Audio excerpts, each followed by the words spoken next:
make some rain in the library.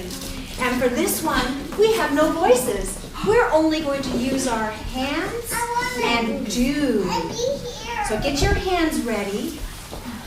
Put on your big listening ears so we can hear the rainstorm. Here we go.